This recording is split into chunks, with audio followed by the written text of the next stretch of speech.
You folks know that old saying, never bully the quiet kid for too long or else he's gonna snap? Well, this movie is technically one of the best examples that represents the quote to a T, but it goes beyond that.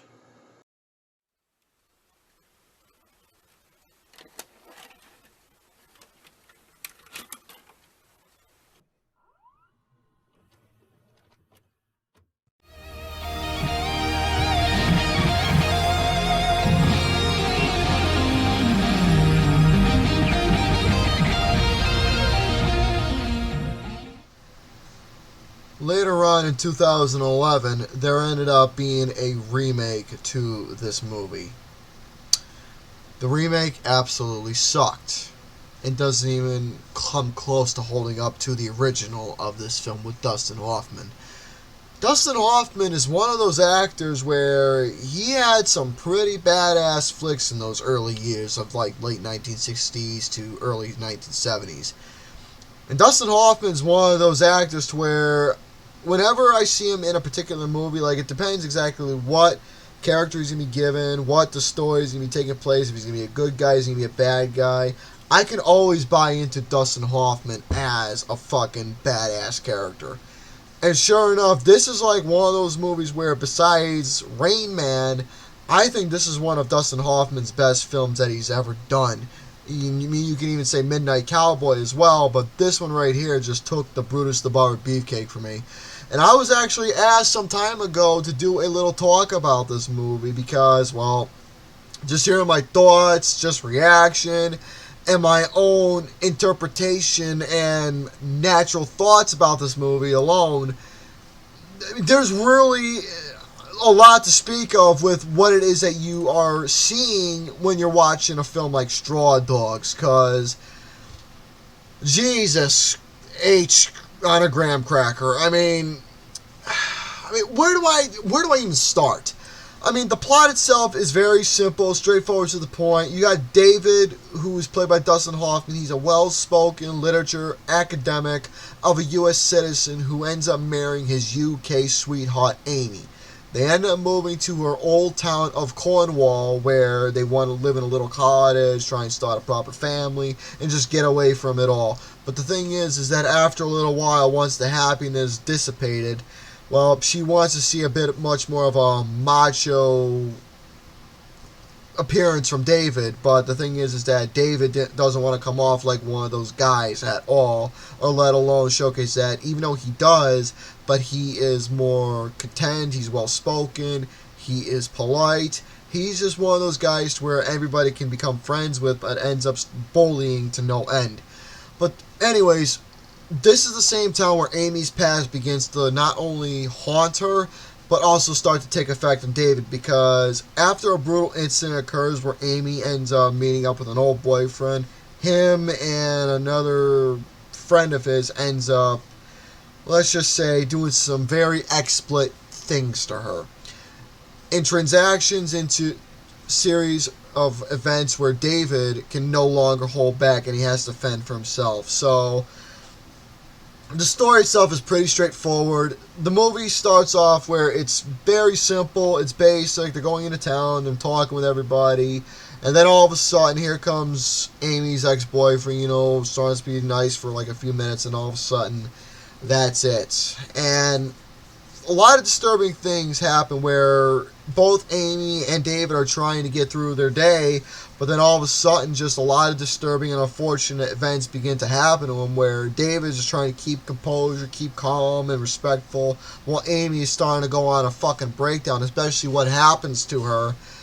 It's like she's just broken at this fucking point, both mentally and unfortunately physically as well.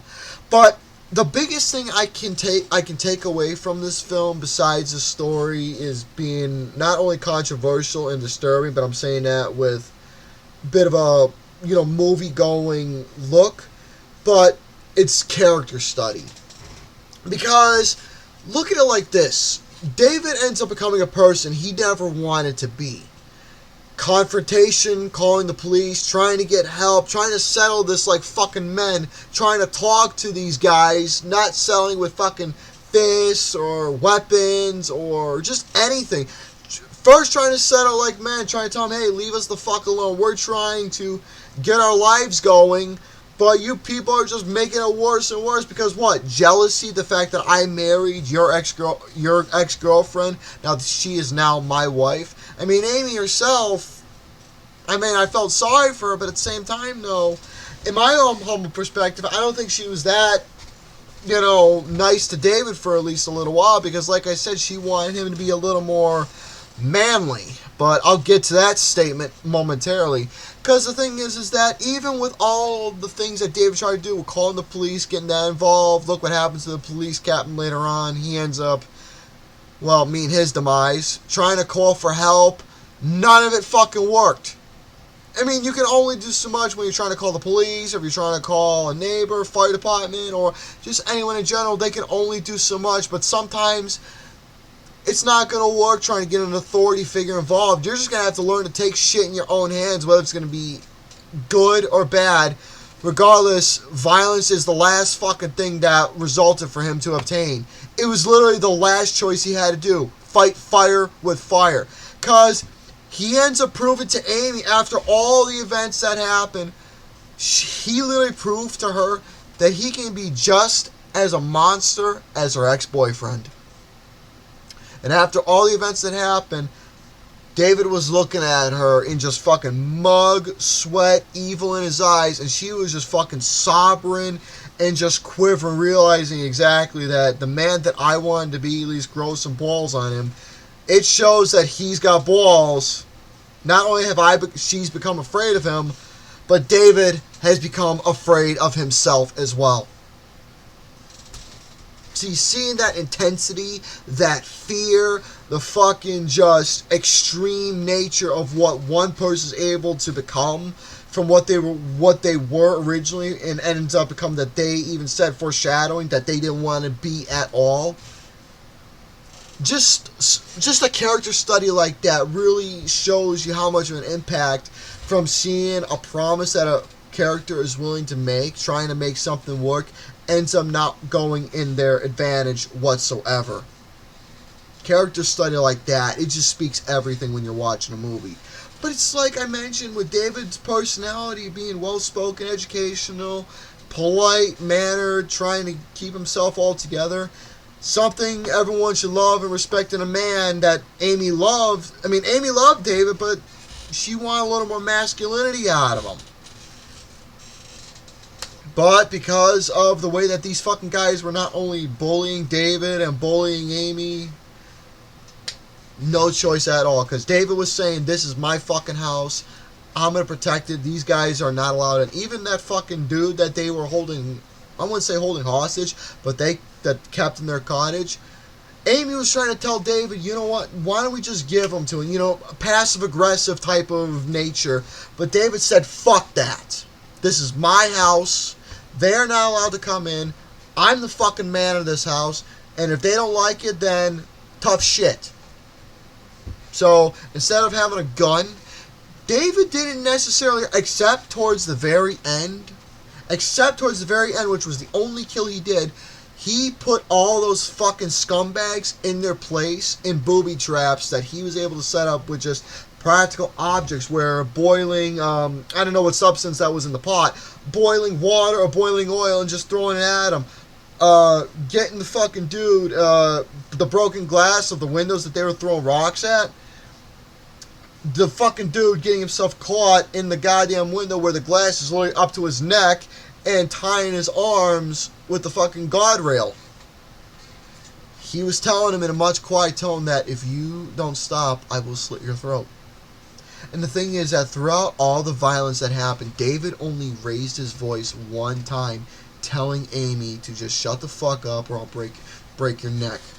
Actually, scratch that, reverse it. He told her that in a calm manner. Why? Because not only was he trying to tell her and signify that not only he cares for her, but she needed to snap out of this hysteria that she was in. Sure, she was scared and all, but David was the man, and he was trying to defend not only his wife, but also defend the fucking house that he was in.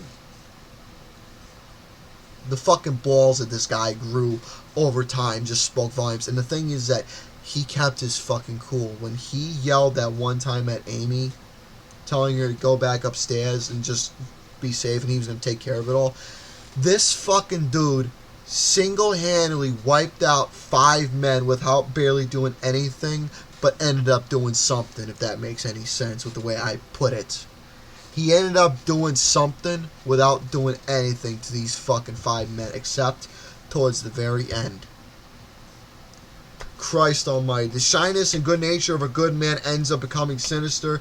David started losing his goddamn mind, and he will never be the same person that he once was at all after all this.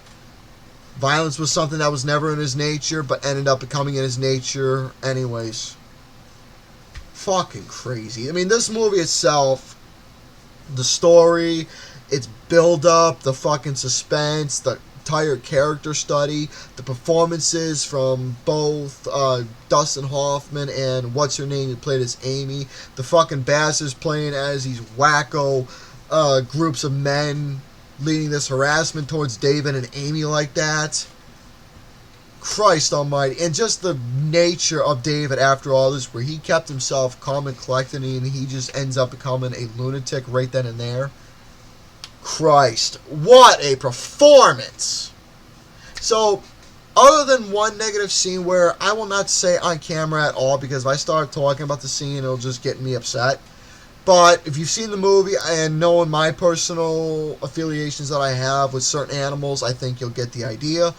But the thing is that I gave this movie a 4 out of 5. Despite that one scene that I will not mention, this movie is just fucking just... it's crazy.